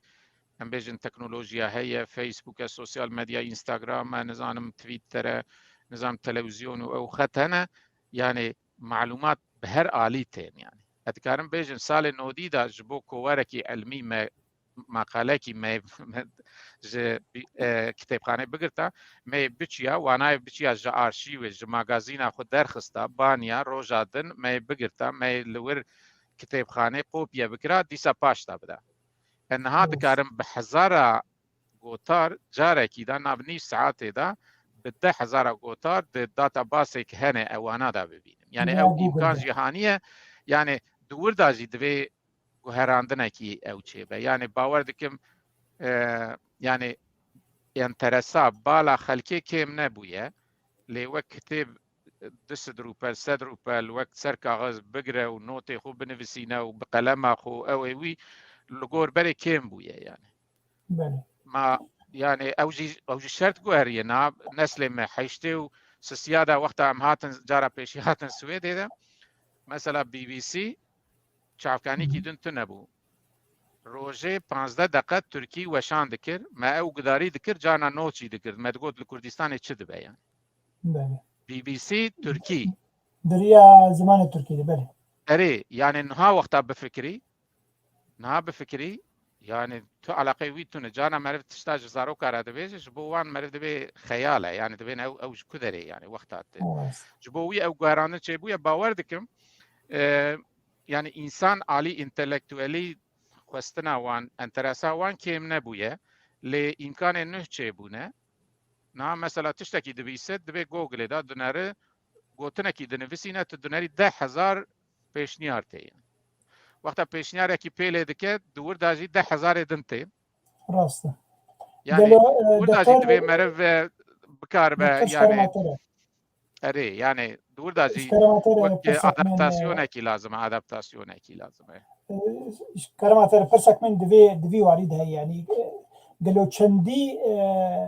nivîskarên me rewşenbîrên me sûde ji vê teknolojiya kirinin û xwe pêş xistinin û wê nivîsandina xwe ji dwarê nivîskî kirine digîtal yani gelo henin di Swêdê hinek pir ser disekinin yani hinek dixwazin yani em bêjin hinek Kurda yani ew xizmetekî kirin arşîva Kurdî yani gelek kowar û ew civandin ser hev انستیتویا کوردیا پاریس خباتکی وان هەیە کتێبخانە کوردی لە سوێدێ ئەم بێژن خەزینەکی وان 10,000 زێدەتر ئەم بێژن دیجیتال دۆکمەنێ وان و کتێبێ وان هەنە دووردا ئەوەک ڕێخستنی ئەو دەبێت لێ وەک کەسایەتی یانێ ئەم بێژن ئێک و نهات دفکرن و یانێ دیجیتال مەرف دنووسینێ مثلا ترى بيجم يعني بري 15 سالام نفساندية او ديسكت هبن ديسكت بري دات كمبيوتر هبو جي 1 هبو نا كمبيوتر دا جي 1 تونه نا وقت تبخوازي 1 ديسكت انا بخويني بلكي سدي 21 نفس مايا اي دن اوي بتشوتي وره جبوين مثلا ها انسان دفكرن قالو ازي تشاوا بكنكو او نفسي ما او برهمين ما بشي 10 سالا از بكارم وانا بجفين مسر هاف ديجيتال با يا باواكي دمبه يعني بري أنا او اي فكر كلاود تنم دركتي دكتور ها؟ انا اي كلاود دركتي اي كلاود اي كلاود دركتي همي تشتي تبخوازي تكارل ور بجبينه دمهيد ده كورونا تاني يعني 1 يورو تبدا اشترك بيدا يعني يا وجي جارانتيا ويتنا مثلا ايك خديه وينا مثلا مناقشه دكن بالزانينجه هداجي مناقشه دكن عالي اتيك ومورال او دكن مثلا خديه وان قزاكي ببا او حموتش وين داد يعني نولو اي كلاود مثلا هنا كتاب هنا بري في 6 سال معناته دبيني زربونا نظام او بونا كتاب مايا لانها فيروس اكيد كافيد كمبيوترات حمو دوكيمنت خرادك يعني اگر تقوب يكي ناقرتنا او تشو يعني او وان درايف او اناجي يعني ام بيجن دفي مرف بالتدبير مثلا افالي ميلي كولينر ويدن بر جديد فكرين يعني تشتكي مرفنا هاد دنفسينا او بشتي 10 سالا مرفي بكار بخوينا قالوا واواكي داني گویا کار دینی سر دیسکیج او دیسکی انا گوت موسیقا جه گودارد که کار دوکومنت یو خوش دینی سر وا دیسکا ان سر یو اس بی یک هب ميموري ياري اتواناجيك تجرك نو بكي تمت كنترول بكي چونك يو اس بي مثلا بري في 3 سالا ما او كري جارنا فاد كم ادنارمكو نيفي او فايل نايم خندري يعني جبوك مكوب يكي دنا اگر نكربه او ريسك يعني الريسك بربونه امكان بربونه ريسك بربونه باور دكم او يعني نسلك بشتي ما او زيادتر بكار بالتدبير بستينه يعني باش يعني دكتور اگر برسن خو لسويد يكمين كتش بو برلمانتير لور بناوي نالين باكسي صراحة نوتو چارا بازي كوم عندكم نا نوتو چارا حتى 2002 دو دورة دو جارة بو برلمانتير وجويد سبيكر هجمارك باش وقوتاني زمان يورو 6-7 برلمانتيري كرد د پرلمانا سویدی دهنه هوالکی پرسه کربو گوتبو گلو اف کردن ما کارن چه بکن دجی گفن ترکا لسر کردا نوالات کارن تشتکی دوی پرلمانا سویدی بکن و برخودانه بکن لدجی و تشتن گو روجهلاتا ناوین چه دوی او دكن يعني جروبكي دوستين كردا هي بارلمانترين دوستين كردا هي او بارلمانترين كردي تيدا مثلا كوميتا كردسكا كوميتا يزورنا نا او كوميتا بارلمانترين كردا بارلمانترين او دوستين كردا يعني او كردو دوستين كردا ام بيجن مثلا هنا كسنه يعني اصل كردنن لدوستين كردان او تيدان لان حالي حاضر ام بيجن ناد بارلمانتو اذا يعني ام بيجن روزا گشلی هي امينه كاكا باوا هي ام بيجن لاوان ريدار هي سركان كوسه هي قادر قاصرگا هي و حتى او بارتيا او دجي غريبه ام بيجن نيف كردكي علي كي كرد او هي ام بيجن سارا ام بيجن بريوي ام بيجن شاديه حيدري هبويا اسماعيل كامل د بارتي انتندا هبويا ام بيجن جبار امين جبار اسماعيل كامل باورما اري ام بيجن ربوار حسن بويا ام بيجن گلان اوجي د پريود جدادا بشتار بويا ام بيجن يعني هجمار زيده بونه و ازانم کو يعني دقلك مثلا روجاوا دا مثلا باكور دا تشتكي ببه مثلا جنوسايد دا مثلا ايريشا دا مثلا حلبچه دا يعني او قال كاري باش تكن يعني بشتاربونا او عسيل كرد و ايك بخو كردن و ايك دوستي كردا دوردا يعني خباتكي باش تمشينا يعني. بله دكتور جبلي سياستي ام هر نواري هنري وشانو قالوا قالك انسان كو دشانو دكار دكن پیدا بونن ناف كردن سويدي قالك ناف دار هن ايروروكو كارن مساجا خويا كردي بزمان سويدي بجينن جواكا سويدي قالوا پیدا بونن اري دوردا ام بيجن يعني قالك ناف او بونا ام بيجن ازنو جان هيجي اكتوالا دوارين قالك يعني قالك ستاند باي ليست كادا تورنا دا ازنو جان يعني بقول كرداتيا خسر بلنده ام بيجن مثلا كردي تينا روجافي او دكه ام بيجن شانات شي هي سوراني اسماعيل هابو دورا وهناك مسألة دركتنا بشكي خدايا عليكي ام بيجن دو مسألة د چاپمنیه دا گله کرد هنه د مثلا چاپمنیه تلویزیونی دا رادیو دا يعني بيجن زانيا راديمي بقرد دلشاد دمرباغ كردو باخسي وزيان زندي وساكنة مادون وشيلان دلجن كمال قرقي نشتي ستير مصطفى جان دلجن وطلي أشرف وقمش أفين روبار يعني قالك باش نافين دكتور شكرماتر افكسينكو تنافي اوغوتن دواري روشنبيريه ده قالوا غوتارا وا ياكوب زماني سويدي دنيفسيني جبو خلكن سويدي تبعي دقهين خلكن سويدي يعني او شار زمن وكي جورناليستا كي روجنامه كي سويدي كاردكن اري هناك وان وك كاري وك سويدي توردايه ام بيجن وقتها مسألة كردي دا تشتكي بحث دبا ياجي مسألة اكتوال دبا هناك وان راست نيريني خود سر مسألة كردي جي دبيجن لوك بروفيسيونال يعني كارن دزگهن سويديا دا جي دقرن يعني ناسنما وان كردي وسويدي بهفرايا يعني ام بيجن توردا بالانسكي هناك ام بيجن جارنا زيادتر كردي در دخينن بيش هناك جارنا مسألة بروفيشناليتي خو زيادة در دخينن بيش لي اف انسانانا تاصلي خو يعني وكي وان ب دهان بيستان سي كاسي دنجي هنا يعني وقت جبونا يقين نبا يعني والنسل نوية كتي نسل بيشتي وان افيان افانا براني سدي حفتي حيشتي وان نسل بيشتي مايا او ورن او زيادة تربن يعني توردا شانس هيكو او ديالوج ويكيتيا ناف دياسبورا كردي بكار بناستما وان كردي وكردستاني وسويدي وياجي ألماني ونرويجي وفرنسي وهولندي بكار بسنتزكي تشيكا يعني او دكاري إمكانكي پر مهم با يعني جبو ما يعني لذا دكتور بالا مكشان يعني إيرو أدنفشيغو سركتنا لأوروبا جي كردا أو دنفشي منو تدانا بلكي ينكي جمب شوترل هين أو هستينا طويل جمع بيدا دبه اگر تبحث عن نفشي نيه هاتي بيشتاقا من 10-15 صالي ديتر أو نفشينها أو هستينا طويل جمع بيكين به بيني كارب تشتكيش كردار بك بلكي أنا يا كارب تشكيش بو كردار بك تبيتش أدبيم يعني دوردا مرف يعني جدا فكرم أو ام بيجن هستي نتويتيكي جدا نو اوي بوي رابن يعني نوك نسلي ما ام بيجن هما كردي وكردستان وهما هرتشتو او يعني اوي دلي وان داب اوي دي روجافا وان داب اوي ويا بكار بينن لي اوي هن ريان كوغور نسلي خو بكار بينن يعني مثلا از وردا جشبين مثلا هناك دبين او نسل نوي اوروبا يتشد ببه مثلا دجي هناك مثال مرف دبينه يعني چقا دياسبورا كردي بخورا دناف ديالوغي دا بخورت به او نسلي كونها ورا او بشتي كود او نافيك مگو نسلي بشتي وانجي او زيادتر لي باواي نو يعني مثلا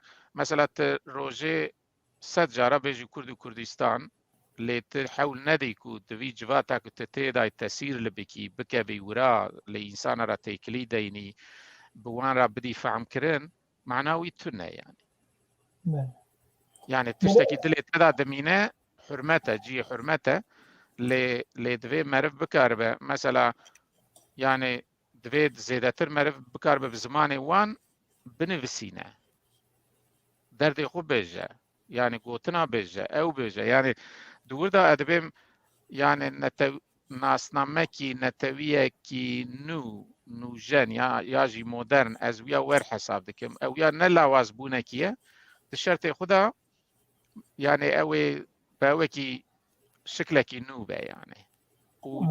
او جي وان هبه نا مثلا تذكاري وك مثال يعني كوريتنا بارلمانتو إذا بفك يعني ما رفض كار بين برهف ياج يو إنسان هيك مجو وانا وبافي وانو دي وان بين باهف يعني هناك جدابون هي دالي قوتنه دا دالي إفادة كرنه دا ل آوائن جدانا يعني مرف نين برهف يعني أدبم جبو وك آلي كي سوسيولوجيك وقتا مرف بفكره گوهراندن جواتي دا چه دبه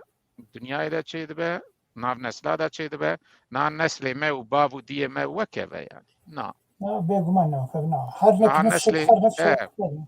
يعني دوی ام حول بدنكو يعني ميراثكي باش دقال وان تشيكن بدن و اوجي بوي حالي رابن ودوام بكن يعني بله دكتور بريز برسا خويا داوي بكم قالك دوستن هيجا متشوبينين سلاواج مرشينين سلاوي مجبي طبا كاك إبراهيم خوي هشكا فدوى حسن أو جهة دزوانك ذاتن خليل عبد القادر هنرمند كيمي هيجاي برسا كي قرنگ دك أمي برسا يبين بيشي باش رازي برسا خويا داوي بكم برسا داوي برساوي دبيجي دبي يعني كسي روشنبير كرك أوري بري قلي خب إن كسن سياسة مدار يكو هردم كارو خباطاوا تفلي هفي نقل كي باش كرك يكسي روشنبير نبدو فيك كسي سياسة مدار كرك أو بخوا إنسان كي داهينان بتشنا وبخلقين وجيانا قلي خوش بك قالوا نرينا تد درباري قوتنا ويتشيه نراسته يعني از وقت دو قوتنا دوفك دست بكم أو يعني دبيج كاس نبدو كاسي يعني ناس سياسة مدار دوفك روناك بيرين بالناس كري ونزان مشهور بن نجي روناك بيرو أو يعني دبي مروانا نينا باها أمبرها يعني يه بروبلم چیه يعني سياسة مدار کاری خوی سیاسی وقتا بکه روشنبیری کاری خوی روشنبیری بکه ام بیجن آرتیست شانوگر یا جی ایدن علمزان کاری خوب بکه وقتا مرف دکاره نحوجیه مرف دوکا هف مرف گداریه هف بکه يعني براستي قداري چیه يعني مثلا وقتا روشنبیری وقتا بریار سیاستکی پارتی بیجه پارتی کی باکور به روجاواد به روجلات به باشور به امی هرن لأوروبا رخصتنا كنو كنو اوي خرتربه وحمو بمرابن بوي برياري نابه يعني تنكان يو بكي يعني تي بري وري برا چی هيا ميراثكي ما هيا دسكفتني ما چنه ام چكا چاوا دكارن وانا خرتر بكن يعني مثال ميناكي ياجي روناك بير ام بيجن پر مشهوره کاری خود که زانایه یا جی تشتکیه دوی او سیاست مدار جی بچوک نبینه يعني ام بيجن ازانن سياسة مدار ازانن اشتا منفعتي خو او دكن قالك سياسة مدار مزي يعني بالصلاة ام بيجن خدمت كرنا ام بيجن وقت خدانا تاروكيا وكرنا يعني ام بكاربن يعني وي ديالوغي امم يعني براني فان تجربين بري سياسي جي وعلمي وقتا تينن باهر اوي كدوي روجابا ما حميا دابا دوي مرف بكاربا بيجاكو بريكو مرف دوكا هفدوبا مرف قوتنا خويا داوي جهفدرا بيجا مرف بكاربا باواكي دوستانا افاكر بافدرا تيكلي دينر رونا صحبت بك نا مثلا ام با ساعتك زيادتر ام صحبتك حمودي تنما وكبن نا بيقومان ام دكارن هفدو قداري بكن ام دكارن دي تني قوز جفدو ام بيجن قهدار تماشافان برسادوكن ام وكف دفكرنا اهلا يعني بقولي ام بيجن روجافا وقتها ما هذا تقول اهلا وسهلا ام بيجن دي تناخذ بيجا تمام اجي دي تناخذ بيجم ام دكارن جدا بفكرن لان حوجيك او جدابون ما ببجين دجمناتي ياجي هفدو بتشوك دي تنه يعني دوردا بربسياري دكافهم سرما حميا ج ليكولين علمزانا روناك بيرا سياسة مدار حميا دبي هركز جعالية خو بكار به دستكي بدا بباري بهفرا يعني او ممكنه يعني از بخوكش بينم يعني جبويجي حتى المانيا جمكو كرد بفي حالي خو بلافبونا خو ياجي بقلسبونا خو هناك تشتادا ج بوك بوتنسيال هري هندك سيتشل دولتين كل الدنيا هنا جي يكو وانا يعني جي حمية بافرانه مثلا جي سيتشل دولتين كل الدنيا هنا جوان خورتر دكاره تسير للدنيا بكن يعني دقال بلابونا خجي يعني يعني مثلا السويد برحاتي دزگهین کردا دکارن وزیرا ببینن سروک وزیر ببینن او بکن ازانم لنروژ دکار فرانسای آلمانیا بویه ام بجن شورمند سروک وزیر آلمانیا نزانم او يعني از كش بينم لدوي او نبكو بيجن تماما اي ما قديا يعني نا اي ما كيماسيه ماجي برن حزار كيماسي جيت انها عند كارن بجميرن حزار باشيه ماجي انا لي مرف بكار بوان باشيا زيادة تربكه او كيماسيه كيم تربكه بلي از قوتنا خو تكلي قوتنا تتكن دكتور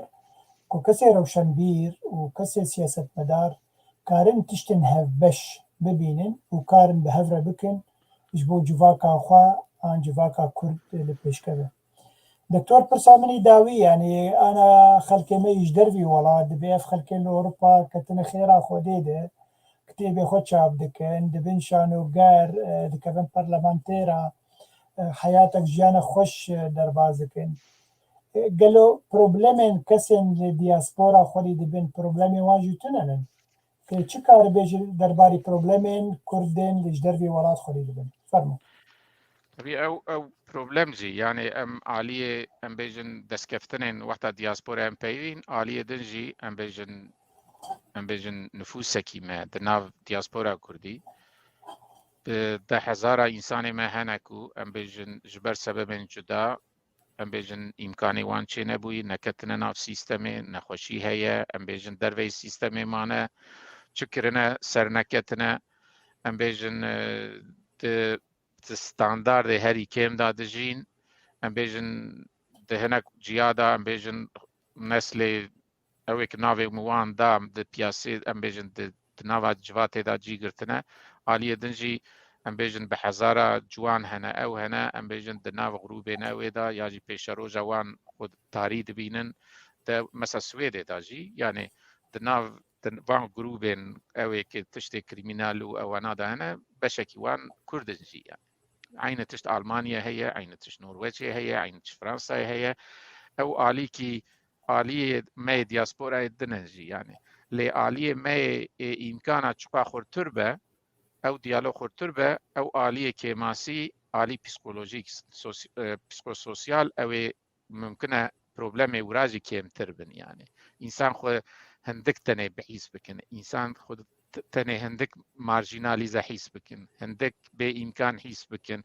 يعني دور دا دكارن ام بيجن جوانن كو بيشاروجا خود دفي جوات دا نبين بلكي مرف دكاره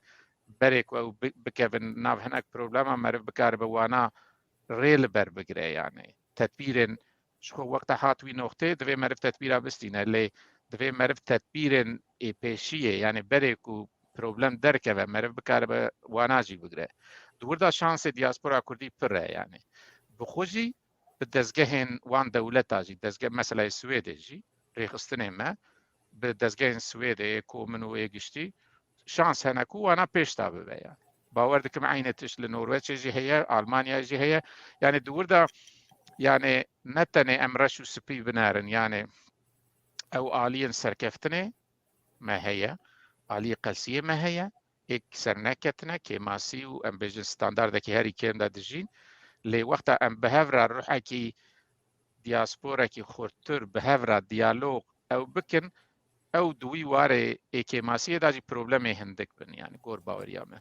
دكتور تشتك دي هي جريداي في برسي مثلا بروبلمين لأوروبا قالك دي بيجن دي مالباتا كردي انجي جواكا كردي لأوروبا جهف كتية نما ماي او تراديشون خوا وعرف وعادات خوا بيكتينين بونن أوروبي او مالبات جهف كتية قيز نما بقى ديدك كرنا ما بقى باف دك بشتي 18 سالان سربز دبه او ريزگرتن كيم بويه قالوا تشد بيجي درباري بمثلا يوم ام جواتك وك ايوانن يعني تشاواي ناف سويديا دا وهي اما كردا دا جي هي تشاواي نرويجيا دا هي ناف ام بيجن كردي نرويجي يعني دور دا مرف نكانه يعني بروبلم چیه يعني جانا ام ایدالیزه دکن يعني ام گش پر باش بن ام گش نتوی بن ام گش او بن یاجی گش بتر او يعني ام جواتكينا ام ملتكي جمارة مروجلات نافين ام بنارن ام بيجن 45 مليون ام بيجن اوروبا 4 مليون 4 مليون غورا وي مرچا دجميره جبو ويجي ما ايك يعني ناكو كين جواكي وي هبن ناكو كين كولتوري هبن لي ام چقاس بكاربن كو ام بيجن يعني مثلا اوجي بروبلم يعني مثلا بفكره انسانه كي 40 ساله لاوروبا باجاركيه ام بيجن زيدا خو نگوهراند يعني بمعنى نكتي نافي جواتي يعني انا قلت هناك هي جايه ديمقراطيه هي جايه جواكي واوي او وقت الشرط وشور دينا سر برزاروك هو بروبلم بقى يعني خلاص لعالية دنجي يعني وقت زاروك ام بيجن انسان دن دبينن تسير دكار السروان به حتى معلبات اگر حق وحقوق وحموتش باش بجي جانا دكارن بكابن هناك ناف غروبا بروبلم به ودور داجي ام بيجن يعني وقت مرف بدزجهين هي او بك يعني مرف ايدالي زنكه يعني او رشبيني يعني وقت مرف بيجا ام ملتكينا جيتي سياسي جي جواكي جي كولتوري جي مالباتي جي جروبي جي شخصي جي دكارن هبن وشقا ام حول بدن كوانا كيم تربكن او باشترى جي ايدن بيجك ولا يتشو يعني نها مثلا دكارن مالباتا كيدا يك انسان قاريركي مزن چيكا لإيدن تدناري جبر سبب جدا نكريه دي باف عينية اتموسفير عينية او جبو سويديا جي عينية جبو المانا جي عينية خلاص ناج باش بوي دكتور إمكان جي هنا يعني دور دا مرف يعني داوي دا يعني وك دي تناكي بيجا إيدي تشو مثلا جانا لولاتا بريد قوتن روجافا كردستان روجافا نماي تشتكي نماي أو نبويا لي هات بو إيكو هري داربا مزن بدوستن ما بهوالي من لدعيش خستن أو بنيا خلاص دكتور ما قال كي دريشكر ما دكتور سنلو بتشوك بلز يعني دما قوان بيجن مال باتا كردي بعرفوا عاداتي خوا يعني او دفيق بالانسا كي تشيبكن يعني هم جو او تشتي خوي قنج بباريزن وعيني وقت يجي تيكا من جواكا وي ولاتي اوروبيه غوتيدي داكو سوديكي جيبقرن داكو جيانا خوا خوش درباز بك تشد بيجي درباري راست يعني او دور دا يعني بربسياد كافي سر مالباتا جي سر اواجي يعني مثلا نسل ما وقت عم هات المدقوت امي نفسي 4 سالا دا فجر انا تشتكي لو دورا مرفنري هنا كما فجريان هاتن لهنا كما 4 سال مان يعني مرف دبي سيستم اكيد دبي يعني او تشيه مرف هرجيكي وككو مرف لور بمين حاضر ياخو بك لسبب امكان بو مرف دكار فجر او تشتكي دنا يعني بوي اوي مرف دكار مثلا او جانا مثال ترى بيجن مثلا نالين باخسي كت بو مثالكي بلابو مثلا دال كرد كت او ليغا يكمين بشتي دسال هذا قالك باجار هذا تاخمي سيبوري تشيبو يعني تسير زيد بقى يعني وقتا انسانكي دناركو يك د بارتي كي دا هاتيه نقطه كي يك د چاپمنيه دا يك د علمي دا هاتيه نقطه كي او د مثالكي باش بو ايدنا او بخراتينه يعني امجي جواتنا وناف كردادا جي تسير كريا سويدي او مثلا وشانخانه كي ببويا كاري باش كريا ايدن جي غوتيا زي وشانخانه كي بخود دسبيك كواركي دس سركتيا ايدن غوتيا زي كواركي دن ما نها ام بيجنا تلفزيون كنها وك ام دكن ايك دسبيكرن منارينا هم بنشش ما هذا 15 20 حبه دن دسبيكرن غوتن يوانا دكن باشا امجي بكن يعني افانا مثال ميناكن باشن يعني او بوزيتيفن يعني او سياسه داجوا لازم توك سوسيولوج مسالك موتيفاشونه يعني دما كويك تشتكي او جي هول دغو او جو بك بمساله او تسيره او غوتنا او هي التسيره بالبلكي يعني وك تشتكي بتشوك دبا أو بلا دبا يعني بله بيلا أم بيجن بأوا بلا دبا يعني أوجي وهاي يعني وقت تبناريكو أفسر كتيا تور ديروكا وان كواري ماي كردي السويدي وشانخاني ماي كردي السويدي كوملي ماي كردي بناري براستی تسیرا جهفده وک میناکه باش گرتن و چما از ناکم او تسیر وی پره يعني جبو ویجی gelekî baş پیوستیا ما به میناکه باش هيا لدوی مرف میناکه خراب جی خبیرا نکه وی آلی جی احمال نکه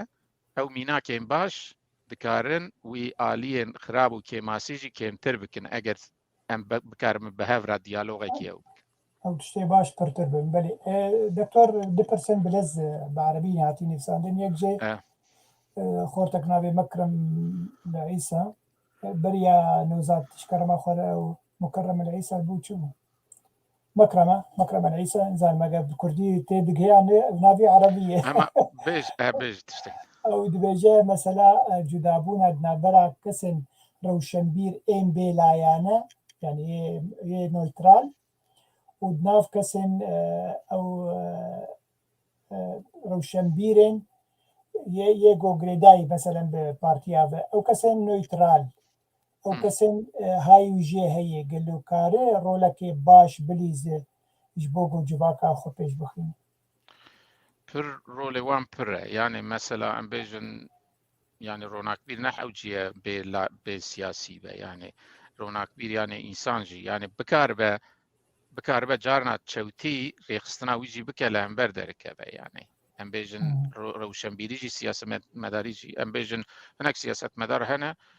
هناك روشنبير رونا كبير هنا سر بارتي يعني هناك جي نيوترالن سر بخونه اگر ام بيجن نيرينكي آواكر و دوستانه هبه گل حمية او بهفرا دكارن او بارتيين كي او تيدانجي واناجي بقو هرين تسير بك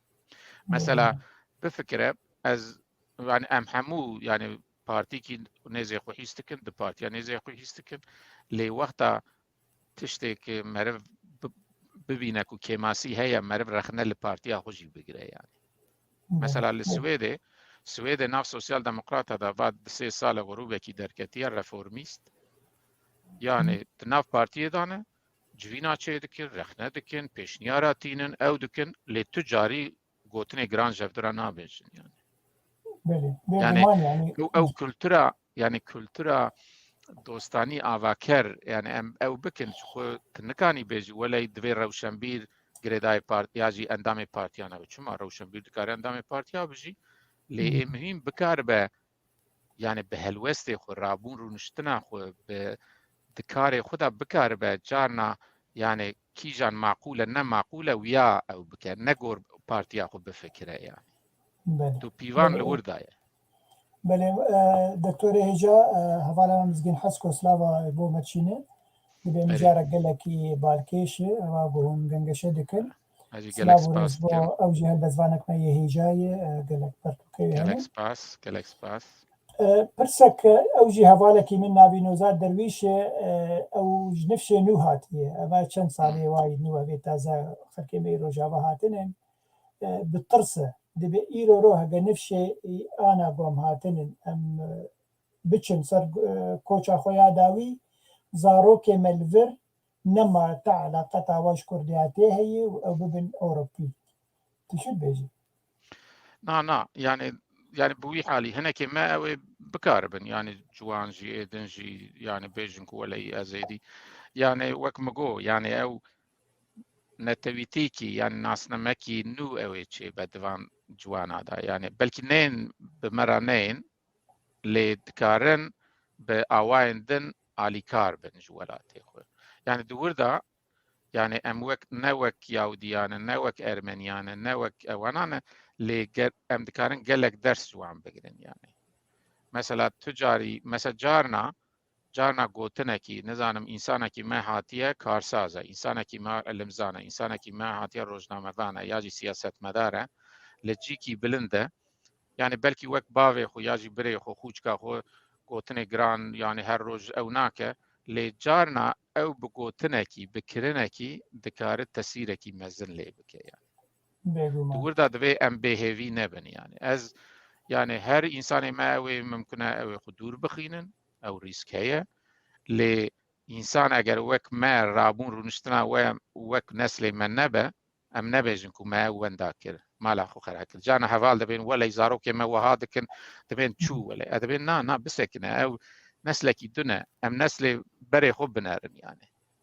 اگر امیر نسل پشت خو وقت رخنه بکن وقت دیو باوی خو بفکرن فرقیت ما وان چبو دگل کو حقوق تکنولوژی پیش تاجی نچبو يعني نها تشتكي دم يعني وردا مرة دكاره بينفره به وفره بفكره يعني تبجا بنفس مي هاتي او تجاري كرديتيا خوشبير ناك كوكا خوشبير ناك يعني وهذا الجن بس بهزركي جدا بفكركي جدا بهزركي جدا يعني بشكي دكاره وكمان كا حمو نسل ما حمو كردات ياخو خديد درد كذا لا راس نها نسل بري ما حمو كردات ياخو نها امبيجن د سيستما كولونياليزم دا دولته دا د نسل مداجي نسل بيش مداجي كلك انسان هنا خدي درنا كذا يعني ام خوك ملت حسابكن ونبيجنكو ام قش دبي وكهف يعني او نابه او ممكنه يعني لي ام شقاس تكاربن وي حسكرنا خو الناس ما خو ايد خرتر بكن اوي يعني مثلا بفكر انا بفكر سوريا يجي لروجافا نزان باكور باشور دما صدام دا كردا شري چکتاری دکر لهولر پارلمانتو هبو دگل صدام بون يعني ناوی كردایتی بو يعني لناف باستارا وربون لتركيا نات بارتيا AKP دا بده هزار كرد هنا بالنسل ما و اي بيشي ما تبين ام بشكريا اوي دكن يعني سوريا جوار بون يعني دوردا ام نهقي هذا وك بيش بيني يعني وك هذا رش بيني نبن جبو نسلين جوانجي هناك اوي در كيفن بلكي بالوان نبا لي اف ناسنامه چقا خورتر به عایدیت و دیالوغا ما خورتر به يعني دوردا فرقيته كي تونه برا نبيجن ولا امي هرن او برا بمين نا قالك انسان ما تشوم باكر هناك فقريان نكون كانن ولا بسكنين يعني هناك تشوم باشور مان هناك ناچن باشور هناك تشون روجافا هناك ناچن روجافا يعني دوردا مرف دبي همون نسلا لغور شرط وان بحث بينا يعني ما نسل ما قش كردو كردستاني بو نا وجخو هم قش كردستاني بو امين نها تنافر ما كردستان اخو چيكره بو يعني وقتو مثلا جنراليسيرينج يعني يك نكارم بك انه همي قل ولوي همي كسور طابي ويه ميم دبي ام او نكن يعني اشتا دبي ام كرد دبي ام قش كرد دبي وان نا ام جي ملتا كينا 4 مليون 5 مليون لاوروبا 4 مليون 5 مليون جمانجي هناك قد بالا وان تنبا هناك بداغر كرارابن هناك ببرابه بقاريربه بتشبه او دبي يعني افجيان وهاي هرتم وهابويا يعني ج مدى حيانها وهابويا يعني بيجومان دكتور قلتنا تيا داويت وك مروفكي يعني تجينش تهات اوروبا تخندنا خكر دكتوراه ستاند دواري سوسيولوجي وكي ديجي أنا دكتور زانينجا هي تدرسات زانينجا أوبسالا وستوكهولم تيجي شيرتك اللي نفسك وأنا لأوروبا هنن تيجي كارجوار بيش بذي قلت نعم قلت خلك خبر داوي بك آره هما شيرت نبيجم لازم بيشنياركي وقت تجربكي خو بيجم يعني يا جرين وقت اللي وجكيجا ولاتي بجين يا ميم لغور دليك ونحستكن تشتكون حستكن لغوراوي بخوينن بكيف ناف جواتي لغوراوي كار بكن لغوراوي غافا باويج يعني او ريكي مهمة يعني وقتا يعني تجربة يعني معرف وقتا بنره يعني بقو وقتا هاتم جارة دوامين هاتم از امبيجن سيو 4 سالي بوم امبيجن قالك وقتي شو يعني تجاري درنگننا يعني نسل نو دكاره دكي جانواري دا حستكه د خوندنه دا کار دا او دا اي مهم لغور خون خيال خو حول بدا دوان هره ومثلا كرد و كردستاني جي وقتا يعني باور دكم او دياسبورا او ديناميزم كما هي دور دا از ريسك كي مازن نبينم كو او وندا بالنظام تشبن نا دو خونو خيالي خوبن شو حاستكن قراوي بن ودور دا از باور دكم امكان ما هي كو نسلك ورا او زيادة ترتشتابك نسل ما ونسل كنها لقلق جياداي او جوانه كنها 15 16 17 18 سالی 20 سالینه او بکاربن شورش بچوک چیکن کو ببا ری جبو شورش مزنی بله تو هر هذه قلت لي بيجي دخازم قال لك بقرينم جالك سباس دكم قال لك سباش بوتا دكتور أبا 2 ساعات كم شاريك وجهون دبيجن يعني ساعتك وتشيلو بيج دقة أم بهفر بون براسي قلتني تا شيرين بون دلال بون زانيارين هيجات يدهبون أم قال لك سباسيات تكن قلت بو ميفاني كنالا بيف تي في كنالا يكتياب يعني مستوى جمعاني كرد روجافاي كردستان سپاسیت تایبەت ji bo hemî kesên ku bi me re bûn ev 2 saetkê biribet komentarê xwe nivîsandin gotinê xwe gotin pirsê xwe kirin spasiyek taybet ji bo hevalê me Ebdilxan Tildarî helbezvanê hêja ku kontrolê de me jêr gotin 2 saetek programa me ev 2 saetkê biribek me wî hîşt bixwere gelekî spas doktor bihêvîne ku rojekê dîtir em ser mabetek dîtir em bi hev re bin تماشاوان هجا بمين تخشيده بارباش از گلکس